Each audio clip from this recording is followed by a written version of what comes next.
All right, how's everybody doing tonight? Good. Zoom? Everybody's all right? Everybody's all right with Zoom? All right. So tonight, last week, right, we made it, all done. You're tired, I know. So tonight we're gonna talk about unions just a little bit, and we're gonna jump to a little bit with HR, and then we're gonna take the final, and after the final, you're done. There you go, okay? So I'm not gonna really, spend too much on either topic. I just wanna make sure that you kind of get a little bit, come in, what's up? All right. We get a little bit of, the flavor of unions and the flavor of a global HR, as we see, okay? So, any questions for anybody before I start about anything? No? Everybody good on Zoom? Everybody's good on Zoom? Yeah, okay. So, yes, ma'am. Okay, good. All right, so, so real quick, unions. Anybody familiar with unions? Unions? Anybody ever been part of a union? No? No? Nobody? Okay, so unions basically nowadays are not real prevalent. They've been around for a long time. And really in their heyday in the 60s, 70s, 80s, unions were pretty big deal, okay? The problem with unions, all right, the reason that they kind of fell apart was that the mafia infiltrated the unions, okay? And had controlled the unions for a while and were laundering money through the unions, specifically in New York State, right? In New York area, right? Everybody's familiar with Jimmy Hoffa? No? Jimmy Hoffa? Okay, maybe not. So basically, when we look at unions in the history of unions in the United States, unions have been around as an institution to help the worker, right? It basically, the premise is we have strength in numbers, right? So if we get together and we unionize and we talk about our problems and demand to management that we want certain things, then if we don't get those things, then we can walk out, or we can not work as hard, or we can, as a collective group, decide that we don't want to do certain things, right? And we have certain demands. And you'll see where teachers are going to strike, right? You'll see employees just, walk off the work floor, okay? It's specifically because they're trying to get better working conditions or better wages, right? This didn't affect us, but what, 3 weeks ago, the whole University of California system was on strike, okay? Because of their union. The union was like, hey, we're looking for wage increases. We haven't got an increase in whatever, however long time. Really, the fight was the teacher to student ratio, okay? If you go to a bigger school like SDSU, UCSD, the classes are humongous, okay? The classes are huge. And we're talking about maybe 200-300 classes, 200-300 students per class, depending on, the freshman class are the worst, okay? But you get more into your upper level classes, the classes are getting smaller, and graduate school is totally different this time, right? But freshman classes are, 300-400 people in a class, right? If you're taking general biology or just writing or English or something that effect, right? So imagine if you as an instructor had to grade 400 papers, right? That's not you should be getting paid a lot of money, right? And they do get paid a decent amount of money at that level, right? They're making 6 figures, give or take, depending on what it is they do. But that's still a lot of work for one person to do if I have 200-300 students, right? Even at Cal State San Marcos, right? In San Marcos, CSU San Marcos, average class is about 50 to 60 people, right? Freshman, sophomore classes. And so the union was fighting for better working conditions, right? Better resources. as instructors and professors, we don't have a lot of resources. We don't have, I don't have in another school, I'd have an assistant or grad assistant, a teacher's aide. I'd have somebody maybe in the classroom specifically, depending on what class it was, like for computer science, mathematics. Those classes have teachers' aides, and they're in the class and they're walking around helping the students while the professor is still, there and helping also, because they understand one person can't get around everywhere, okay? And so I don't have a lot of resources here, right? But we're also private, right? So different type of funding, okay? Different requirements. I have smaller classes, okay? If someone, well, this is a graduate class, but my undergrad classes are a little bit bigger, but not too much bigger, right? 20 is a big class for me, okay? You go to SU or SDSU, somebody has 20 people in their class, they're happy. That's an extremely tiny class, and they're more than happy to deal with that, right? But when you're talking about union and why people join unions, it's really for better work conditions. Okay, we're trying to improve our lot, we're trying to get a pay increase, we're trying to, just make it better for the whole everyone in the situation, right? This goes, somebody's coming, okay. Come on. And so, the point is for, to improve the working conditions so that people are happy, they feel better about coming to work. And every couple of years, you go back in, you kind of renegotiate with the employees, okay? The problem is that, why would you not like a union from an organizational standpoint? If you own a company, why would a union not be a good idea?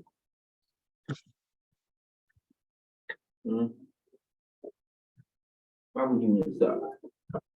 Sometimes you want to do your thing with your way, and others are doing with another way, and then you have to go with them because the majority is doing with them. You're talking about companies are seeing other companies do unions that they're gonna follow, or you're saying that the union is influencing the management to do things their way? Yeah. Okay, all right, maybe. Probably holds the business and never holds it for employees and. Okay, Okay. what do you think? It can have a conflict, management wants this thing needs to be done like this way, but some people don't want them because they are a part of union, so they make everyone say oh, don't do this way. Okay. So this can impact them. Okay. Yeah. So, management doesn't like unions for those specific reasons you guys stated, right? There's a little bit of loss of control, right? And the fact is that there is strength in numbers. And so now instead of dealing with each person individually, I have to deal with you as a group. And you have a representative, right, that represents the group and the group's demands, right? And so it's okay if I have one person who's not happy and they walk off the job. It's not okay if I have 100 people that are not happy and they walk off the job. Okay, there's a big difference. And so companies typically don't like unions because they don't want people to get together and start trying to bully them, right? Influence them either way. Secondly, it costs more money. Okay, because if you're in a union, although, unions collect union dues, none of that goes to the company. Okay, the company doesn't get any money from unions. Okay, if there's a union, you as an employee, as a member, you give up your money, okay, and that all goes into the union coffers, and the union manages that money, right? Now, this is where kind of some of the problems come up. Who's managing the money? Okay, how's the money being used? Okay, because in many instances, the union money is being used to contribute to people's retirement, right? In certain instances, like the New York NYPD, New York Police Department, their union manages their retirement. Okay, so if you have a union that is mismanaging funds, right, because it's very easy to do, because nobody's really controlling them per se, they don't really have to report to anybody per se, right? And so they're embezzling funds, they're misappropriating funds, mishandling funds, and doing all this other stuff. But companies don't like it because it costs them more money. Because I'm gonna have to, every 2 or 3 years, there's gonna be some grievance or some complaint about someone saying, hey, we're not happy with this, we're not happy with that. And so I want to increase in pay. I want more days off. I want, or we want, cafeteria. We want parking spots. We want the littlest things, okay? Unions will go in and we want more medical insurance, or we want a bigger share of the profits, okay? And this is important because when it comes down to, think about all the pro sports leagues they have, including soccer, Premier League, all those leagues, right? They all have unions, players unions, right? And within the players unions, they all have what we call CBAs, collective bargaining agreements, right? Which means it's just another union term, right? Which means that everybody gets together as players and says, hey, what do you think you should be paid? Okay? Just in general, not based on your talent or your value, just say somebody comes in to the league and it's a rookie, all right? Somebody just first year. What should they pay me? They haven't proven themselves. We just signed them to a contract. So what should that minimum pay be for everybody that's coming into that particular league? Okay? I don't know, right? Each league is different. For the NBA, the minimum that a basketball player makes and they play professionally in the NBA level is $450,000. That's the minimum. Okay, they can still be the minimum. No, let me take that back. It's $1 million. The minimum. Right. So each league has its own minimum, right? But the union decide kind of goes to management and says, hey, this is what we like to see. Okay, within the collective bargaining agreement, we as a unit are saying we want, 70% of the profits distributed amongst the players, amongst the employees. The 30% the owners can keep. Okay, this is where you have all the lockouts, right? If you ever remember, we had, I don't think soccer's ever had or football's ever had a lockout, but in America, you'll have lockout, baseball lockout, basketball lockout, football lockout. Basically, they don't play because they're not happy with the terms of their contracts as a group. Okay, they believe that the owners are making too much money and they're not getting a fair share of their, of the money. Okay, and so all that is done through the union. All that, negotiating, hey, we're not going to come to work if you're not going to pay us properly, right? But as the management, as the owner of the team, I'm trying to protect as much money as I can to go back into the organization and also back into my pocket. All right, so don't, you gotta think of it from that perspective. And so unions have kind of gotten a bad rap, okay? If you've been paying attention, what company has just gone through a union thing lately? There's a particular company that's been like dealing with union stuff. Nobody? No? Sure, you guys go there all the time. They make coffee? What happening, company, Stubborn? Starbucks. Okay, Starbucks. Starbucks has been having trouble with unions, okay? So Starbucks is not a union company. It's not unionized, right? But a couple of the locations have decided they're gonna start unions. And Starbucks was like, we don't want it, but fine, they let them do it, okay? And so we started a union, and it went off okay, right? And then, another Starbucks said, oh, this Starbucks did it, we're gonna do it too. And Starbucks, the headquarters was like, all right, you're not gonna do it, knock yourself out, okay? And then some other Starbucks decided they didn't want a union. Okay? Now, why do you think one Starbucks would want a union and another Starbucks wouldn't want a union? Why would one particular location want a union, but not another location want a union under the same company? They manage independently, right? Okay, which goes back to what? If they manage independently, then what does that mean? What does that go back to? What's the criteria that I'm using to determine whether or not I want a union? Right? What's the criteria? Yeah, but why? But why? If it's managed independently, and one Starbucks wants a union, the other one doesn't, why would that matter? what's the deciding factor as to whether or not I want to be a union or not? Because along those lines, because they're managed independently, all right, you get different people that are managers, right? So you may Starbucks location in San Diego, your boss is great. You may be the one up here in Mission Valley, your boss sucks.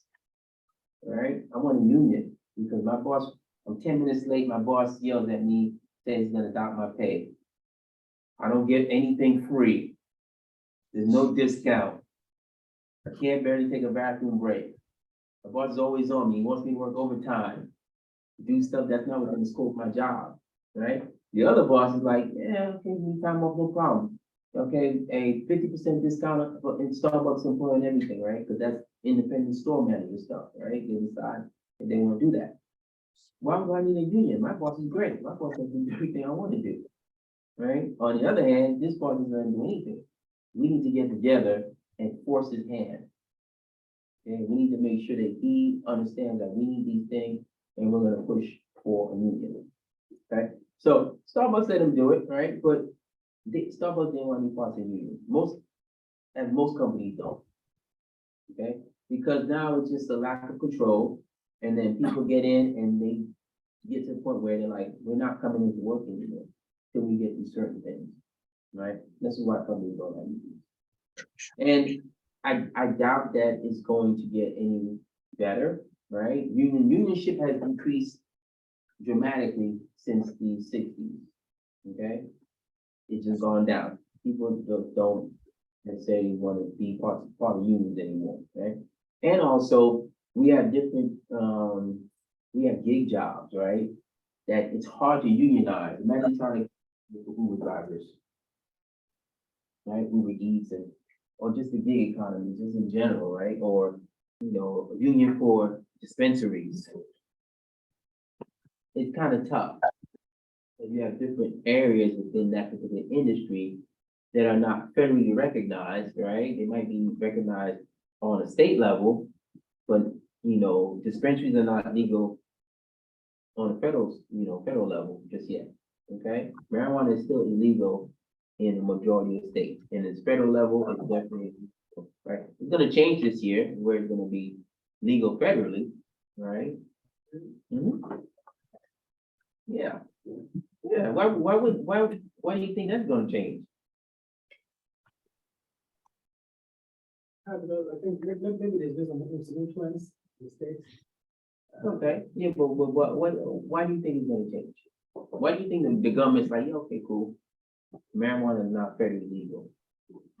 Federal employees can now indulge in marijuana if they want. Why would the government do that? So I think there's a set of people, a group of people that are able to convince the government about something. How did they convince them? How did they convince them? Huh? This stuff is good. Union? This stuff is good. I heard you. Well, Like, so- this stuff is good. So I think it can have a political undertone. No. I mean, it does have a little undertone, but remember I keep telling you about this whole course, right? Follow the money. Okay? The government does not allow anything to happen until it figures out how to tax it. Okay? That's the truth. If the government can't figure out how to tax it, guess what's not happening? That. Okay? Alcohol, cigarettes, marijuana. What else? What? No, hemp legal. Okay. Medicine. What's that? What do you say about medicine? What medicine? Mushroom. No, drug medicine. No, what is that? Mushroom. Mushroom? No, let's get off the drugs. Let's get off the drugs. Okay, the drugs are a category. Okay, we have a category. Okay, you guys are scaring me, man. I'm talking about a category, right? No. No drugs. Okay, how about that? Let me make it clear. No drugs. Okay. We have alcohol. I get it. Alcohol is somewhat of a drug. I get it. So the government taxes alcohol. The government taxes marijuana. All right. The government taxes cigarettes. right? But there's something else that the government has not really figured out how to tax, but is very, relevant in our society right now. Vape, Who? vape. Oh, you guys are not getting to the drugs, huh? Not drugs, Crypto, crypto, crypto, cryptocurrency. This is why crypto is not mainstream yet, because the government has not figured out how to tax it. They barely understand it, right? Most people don't understand cryptocurrency. They don't understand blockchain, they don't understand all that stuff, right? And so because they don't understand it, they don't tax it, okay? Until they know how to tax it, then fine, we'll make it legal. We'll make it mainstream so that everybody can use it, okay? But there's a digital dollar coming in this year too. There's all kinds of stuff coming down on that, right? But at the same time, nothing to do with unions, okay? I think India has this, like, the cryptocurrency or thing, they have figured it out how to deal with it, they're taking 30% tax. Well, they figured it out. They start like if now on your tax returns, right? If you cash app, if you use any other company to sell buy crypto, they report that to the IRS now because they got hit with the tax. All right, the government said, I don't care, if you got crypto, you're holding crypto as an asset, I'm gonna tax you 30% of that. And so like, oh, we gotta pass that on, right? That's how you control it, right?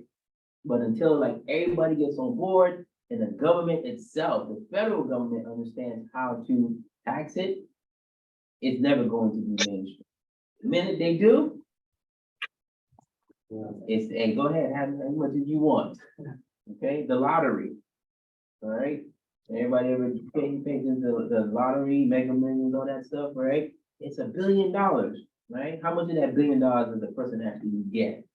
Anybody know? After tax. After taxes, yeah. How much? 70 million, 30% tax. You said 70, out of $1 billion? If you have a billion. $1 billion, right? Yeah. You can get 70 at least. No, you get more than that. Like if it depends on. like, So someone- you get it, like, if you get about 50%, you get about 500 million, 500 million.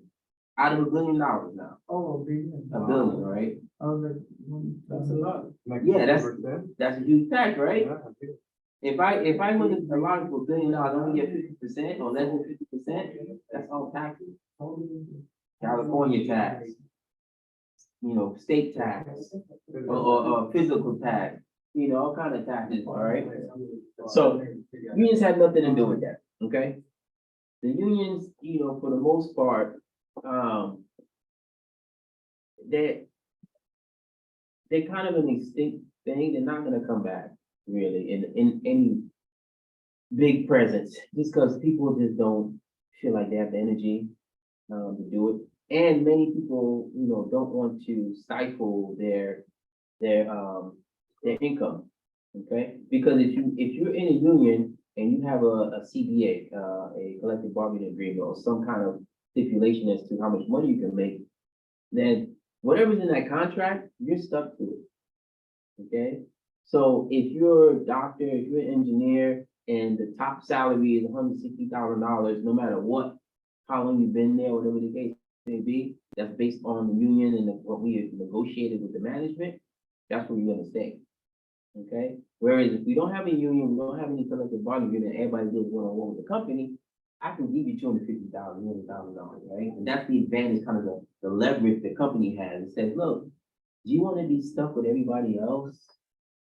Making the same amount of money, being capped at a certain place because you're part of the union, right?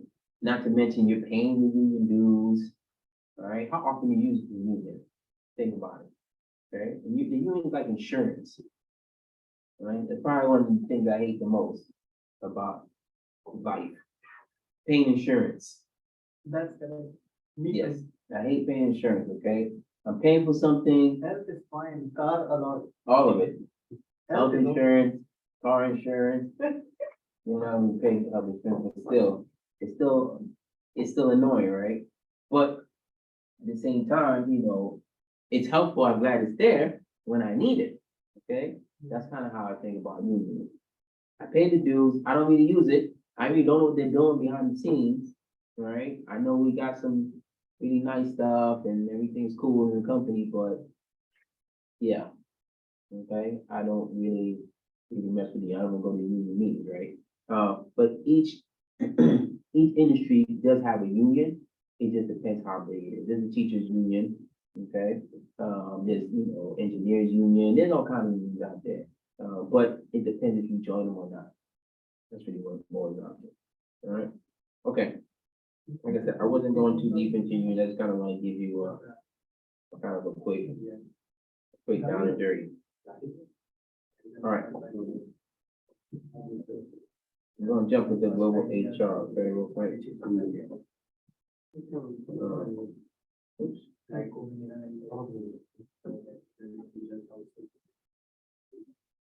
All right, so when we're looking at global HR, right?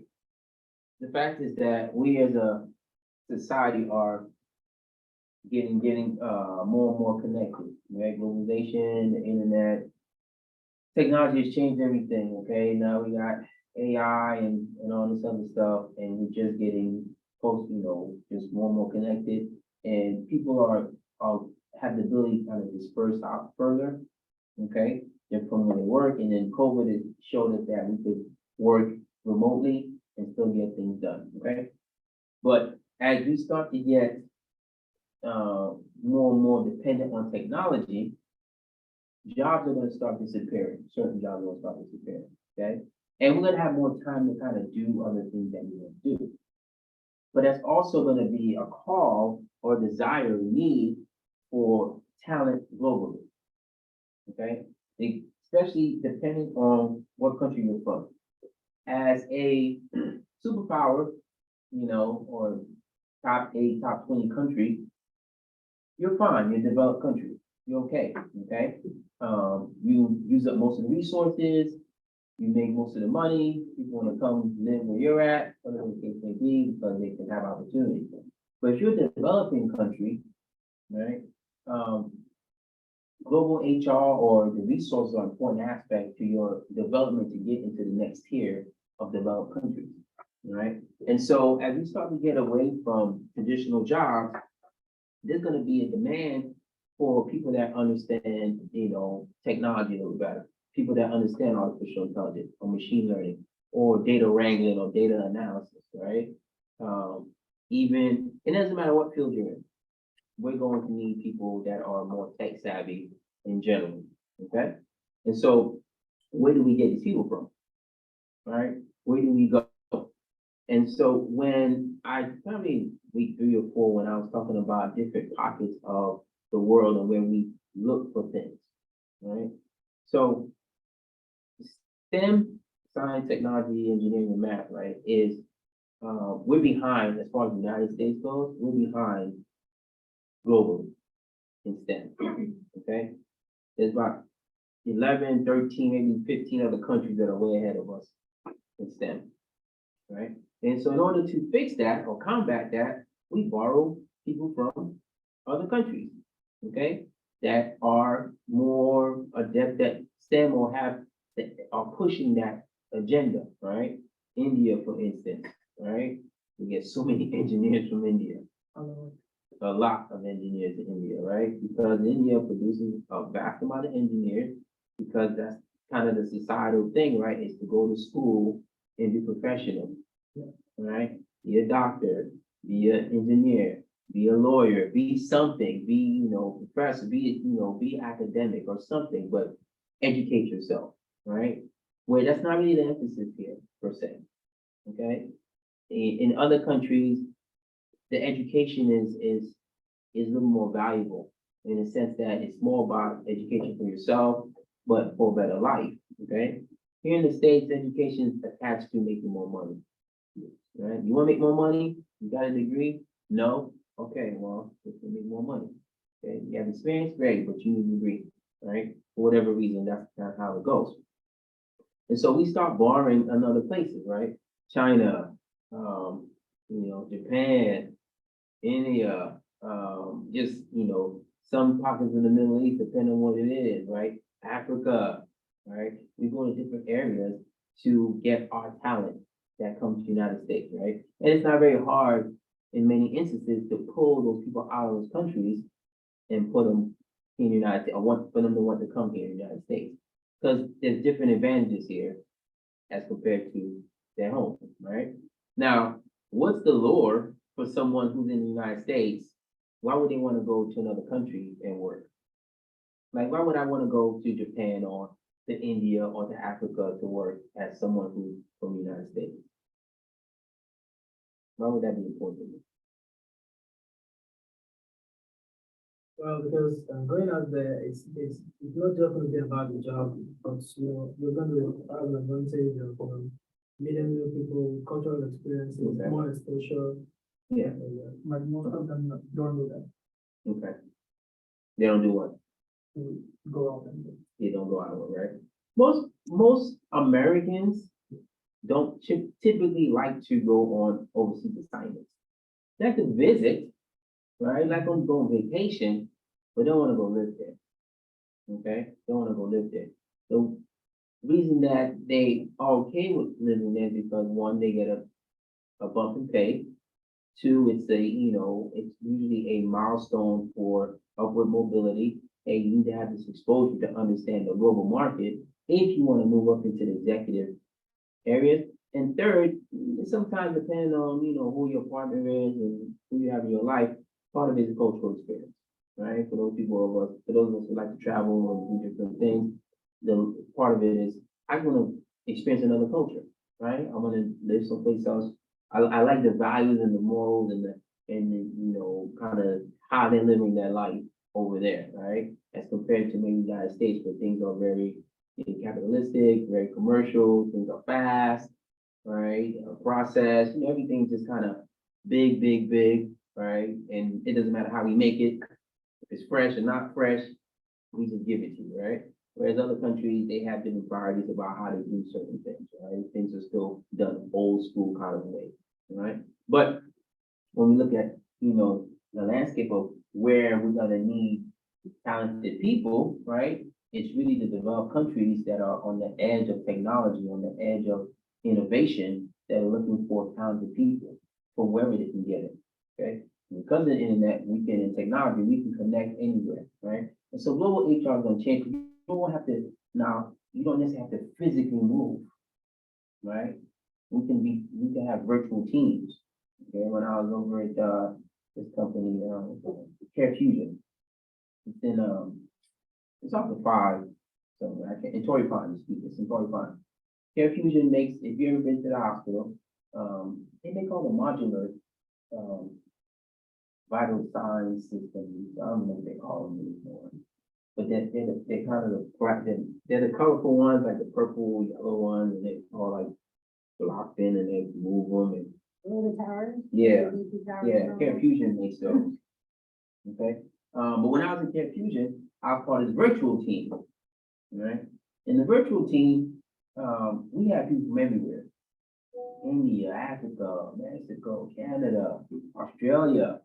And, of course, having a meeting is sometimes just terrible, right? Because people are in different time zones and trying to figure it out. But what I realized is that we have talent everywhere. We have global talent. But how does HR deal with that? Okay? We had an Italian company that we always worked with, right? And we always had an issue with that pay. Okay, because there's a whole conversion thing we have to worry about here. I'm paying you in dollars, but they don't want their money in dollars. They want their money in liras or whatever it is, right? Euros, whatever it is. So that has to be converted over, right? That costs money for the company, okay? Also, you're talking about traditions and values and day-to-day living, we're talking about other countries. In Europe, one of the things that we had a problem with was that in Italy, they actually take siestas, like they actually shut it down, right? They close the doors at like 12, 1 o'clock, they don't come back till 4, okay? You get shot trying to do that here, okay? Nobody's shutting the door down at 1 and coming back at 4 because you want to go take a nap with your family or go hang out with your family or have lunch with your family. It doesn't work that way, right? And so you have the cultural things that go with having a global HR, presence, right? You got to think about all those things and how do we access people, but also respect what's going on in their lives, right? In their particular area, if they don't come here physically, right? The other thing about going HR is that you have to worry about language barriers. Okay, you have to worry about that. You have to worry about harassment. You have to worry about religious and, political viewpoints, right?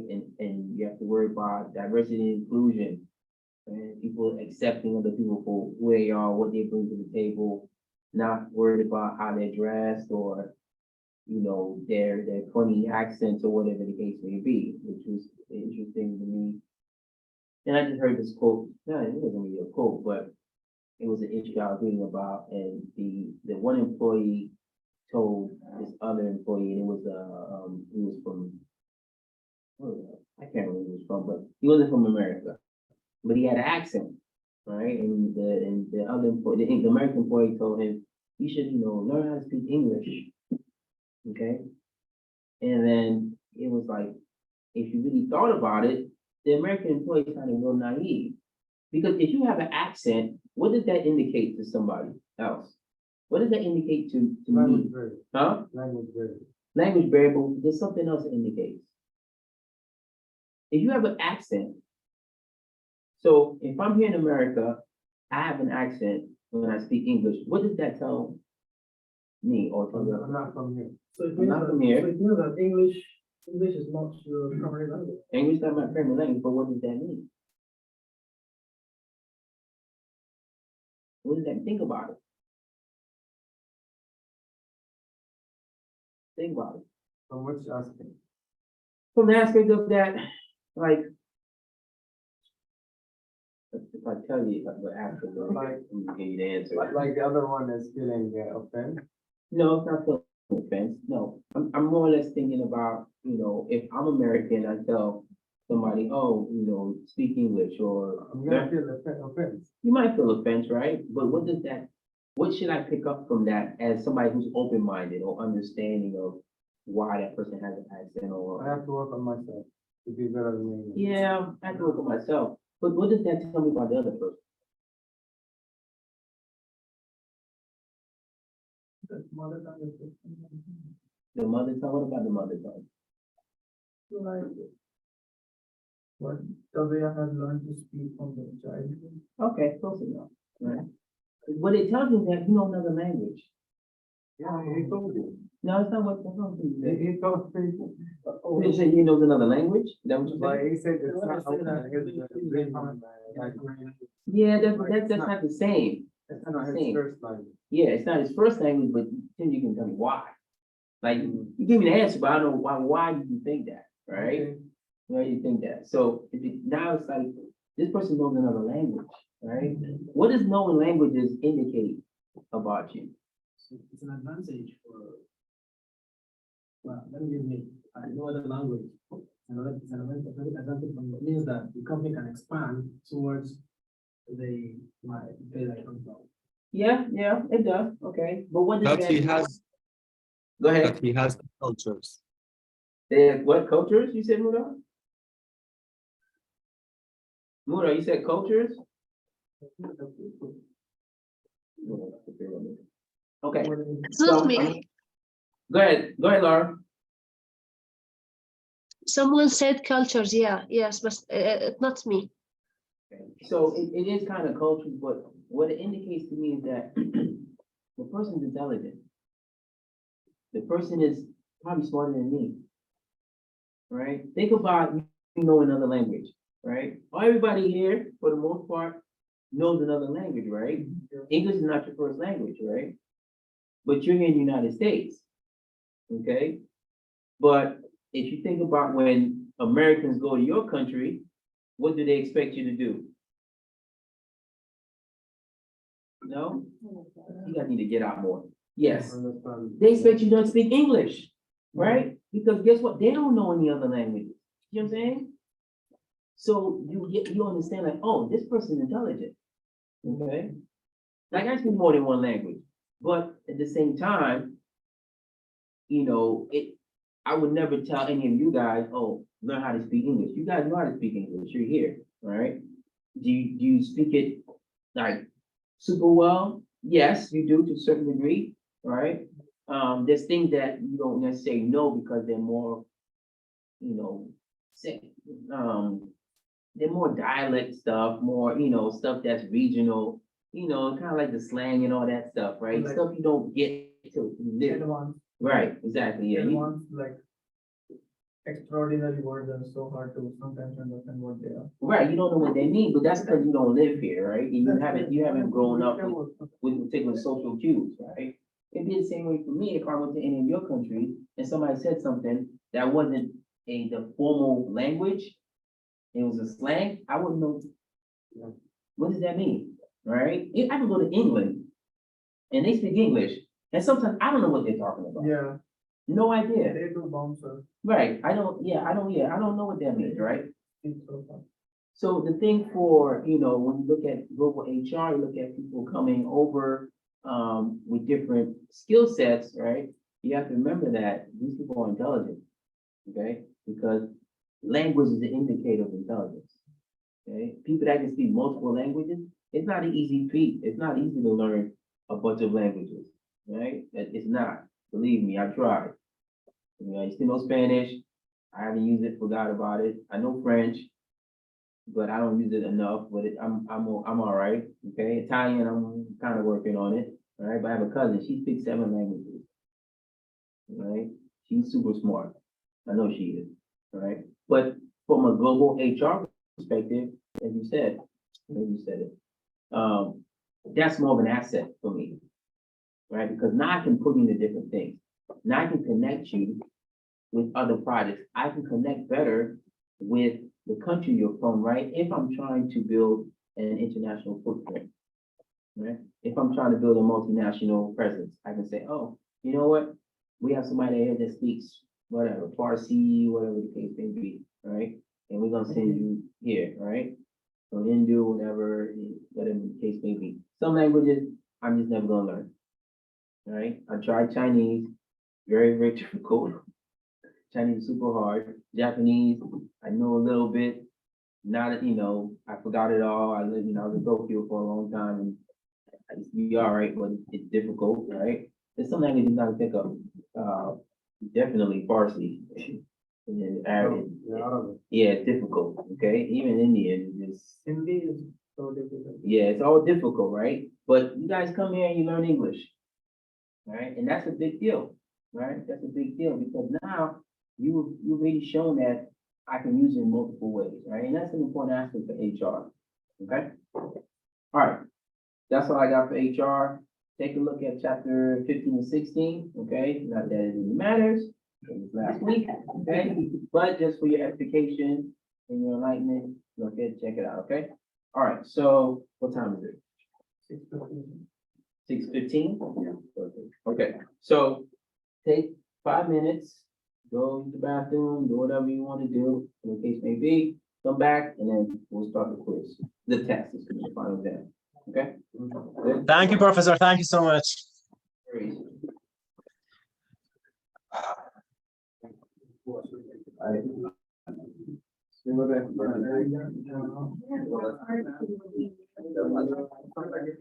It's right there. It's on the wall. Yeah, I don't know it. It should be right on that. You see it?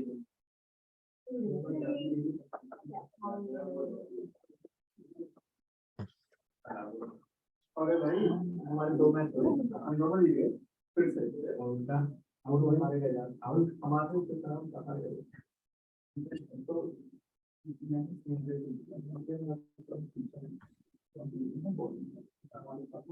Recording.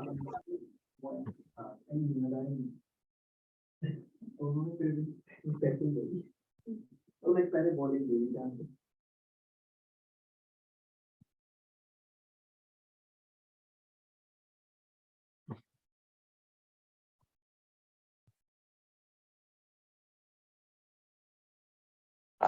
Hamid,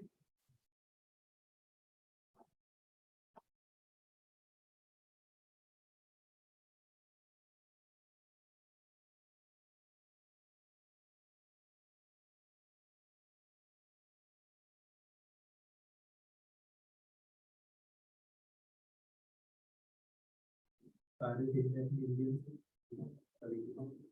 उसको wait उसमें starting में ना 2 week down तक 10 start करना है और कुछ नहीं 30 तो इसको What is one of the most,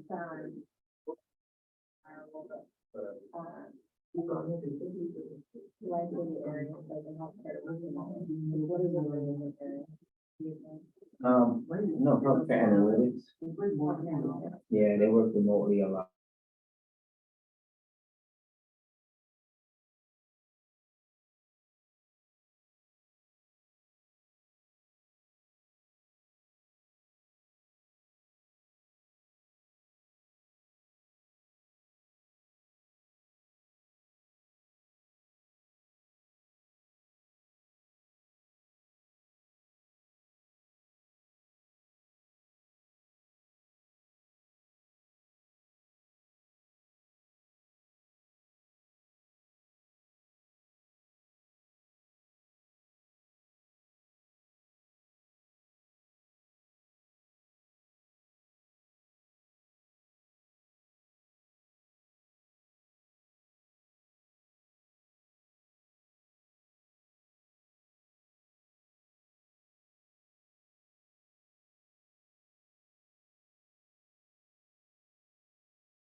Professor, sorry, the guys are stuck on the behind the door.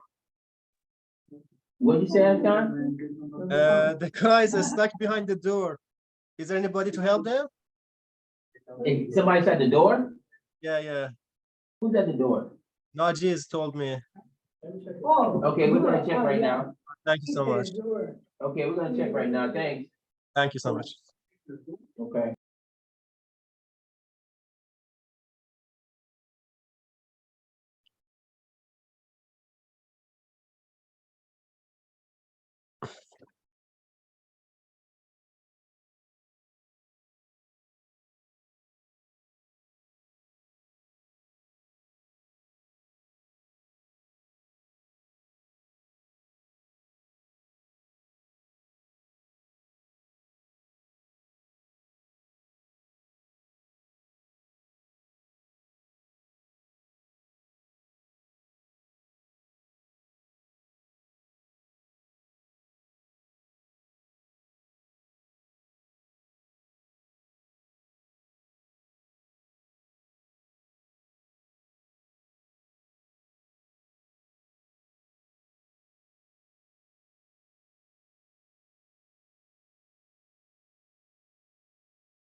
Everybody back? Yeah, okay. Everybody back on Zoom? Yes, we're here. Yes, Professor, I'm here. Okay, so let's get this thing started. I'm gonna send everybody on Zoom the code word that you. And you can get started on the test. When you're done with the exam, just let me know. You can either send me a hand wave or something like that, and then you're free to go, okay? That's on Zoom too. Understand now? Huh? You understand now? Yeah, code word is, the code word is spring. Oh, spring. Stop it at 50. I just spell spring. Correctly.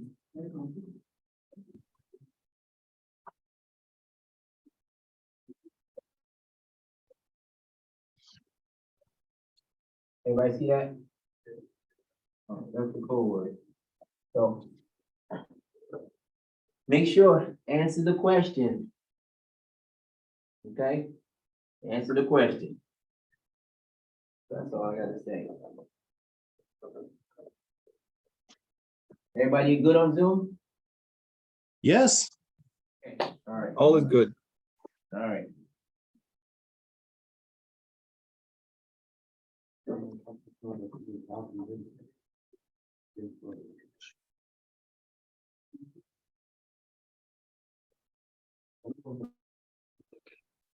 It's where you guys gotta work on your own, okay? No more chatting. You can use your book, PowerPoint for the test, okay? Just not each other. Okay, no teamwork here. You guys did that already.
Professor, did you already provided us with the password? No. Reset it. Thank A you. spring? Yes, that's it. Spring? Yep. Yes. Okay. All capital. Okay.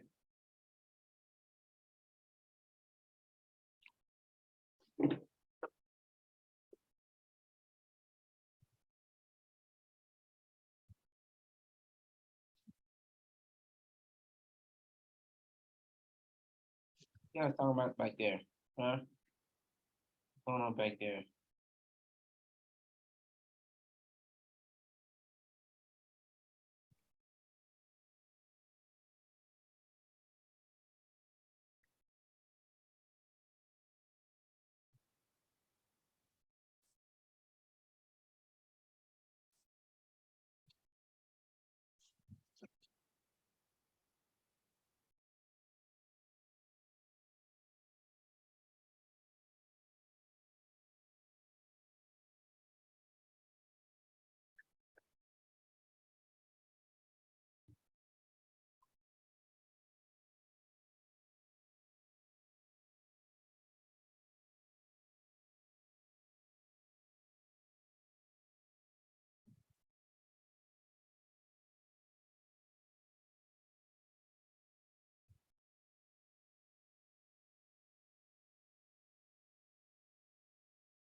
Find it yourself.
Professor, thank you so much. I have done.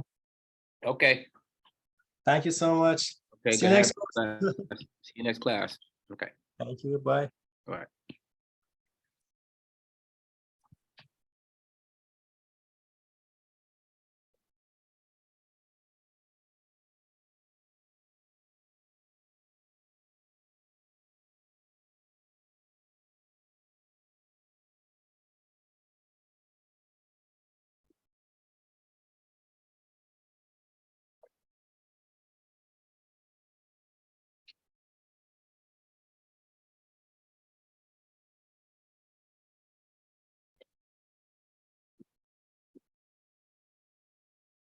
Yep, got it. Okay, see you later.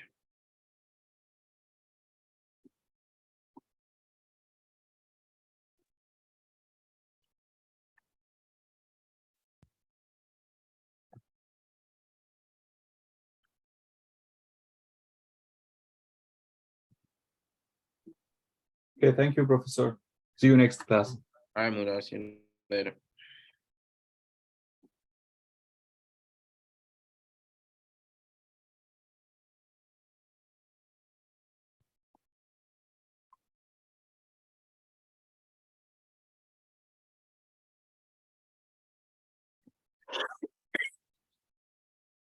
Thank you.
You guys done?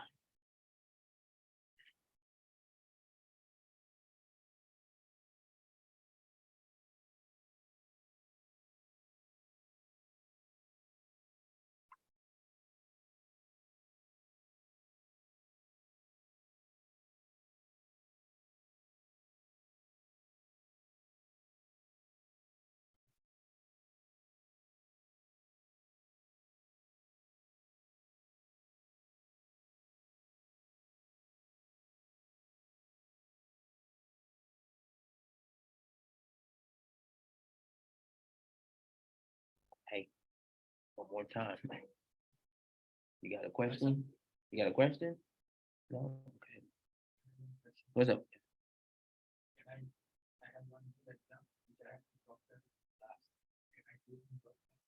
No. You have to get, you have to have it proctored by someone in the school admin. Did you set it up? Uh,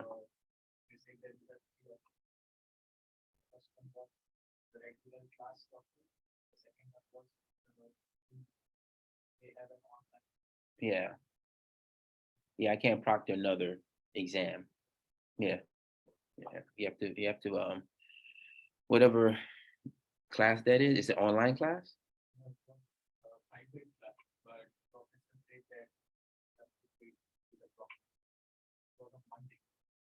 Yeah, you need to call school tomorrow, so they'll set you up with a proctor. Okay?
Are you done, Gosh? You done? Right. Oh, you guys are gonna make me disqualify you from the test. You guys, I don't know what's going on back there.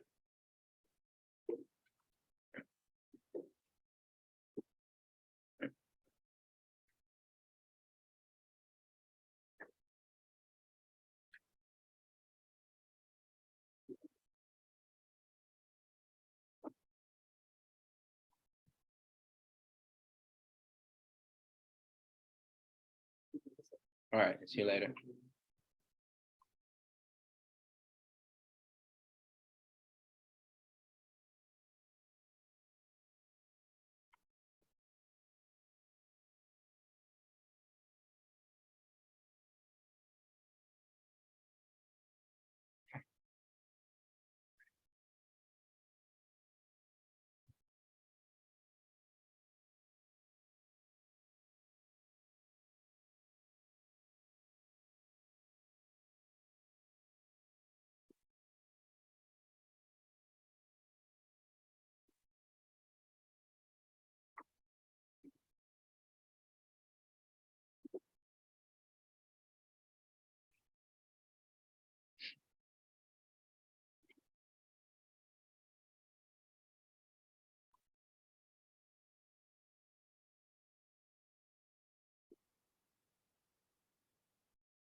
She got. Let's do engagement 5. You're giving me 15 and another degree. Why did you get that? Let's see.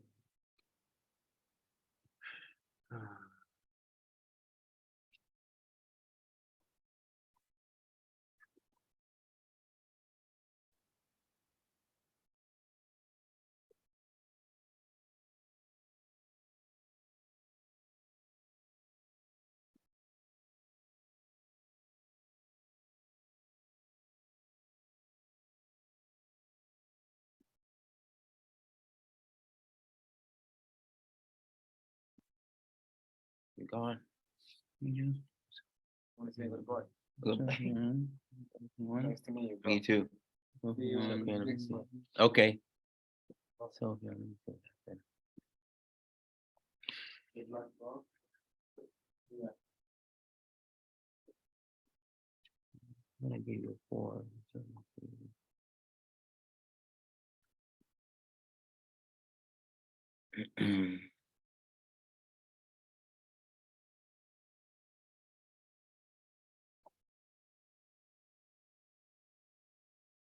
And send you email.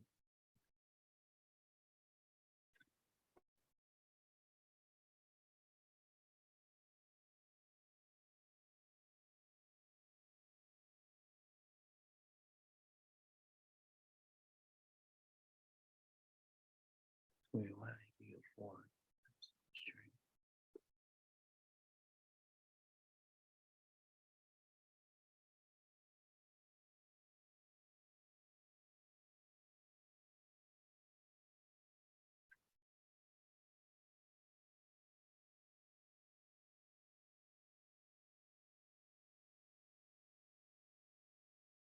Hmm.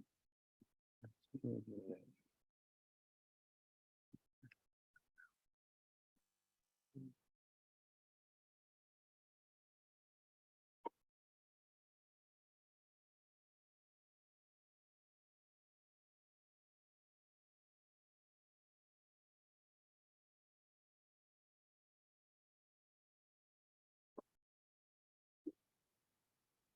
Four, 4.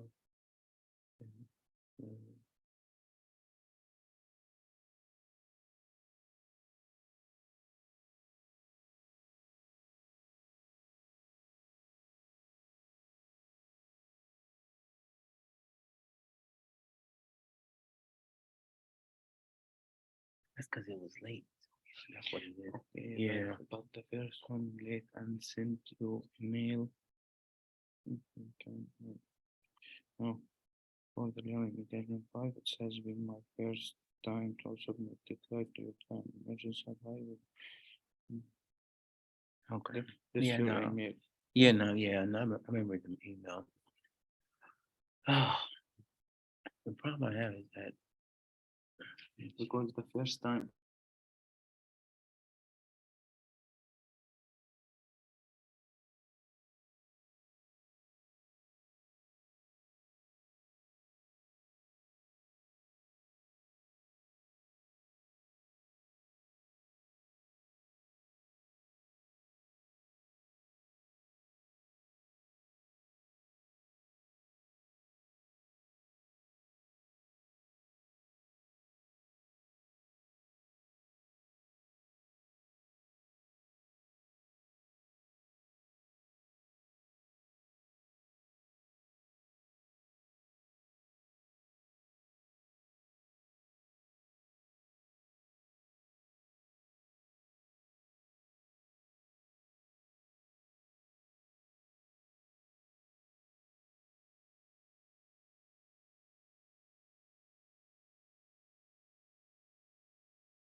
Thank you so much, Professor. We're done. Thank you.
Hmm.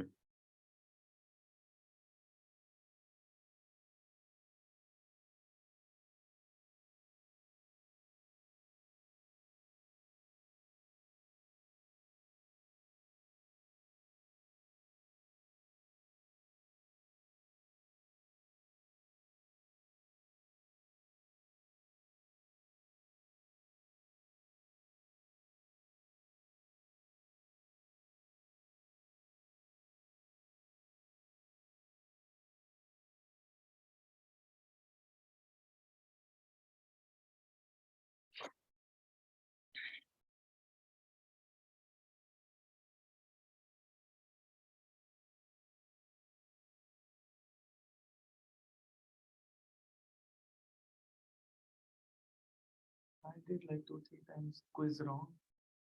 So I want to do better so that I don't get in B category. I'm in the margin. Yeah. If I'm, if I lost. Alright, I'm going to see.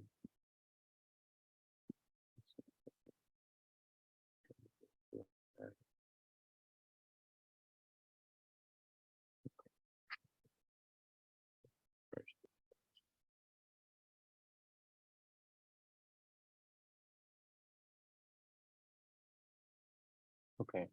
Check on your computer real quick, see what happened.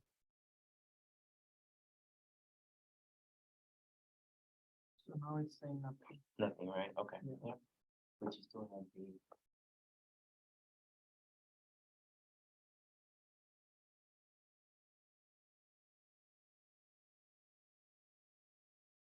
But now I cannot see the. Right. Okay, so what I want you to do real quick, resubmit the paper. After you resubmit it, download it. Okay. After go to turn it in, download it, and then I'll go back. Like this is here. Oh, there it is. You still How, have it. how can I download this? Oh.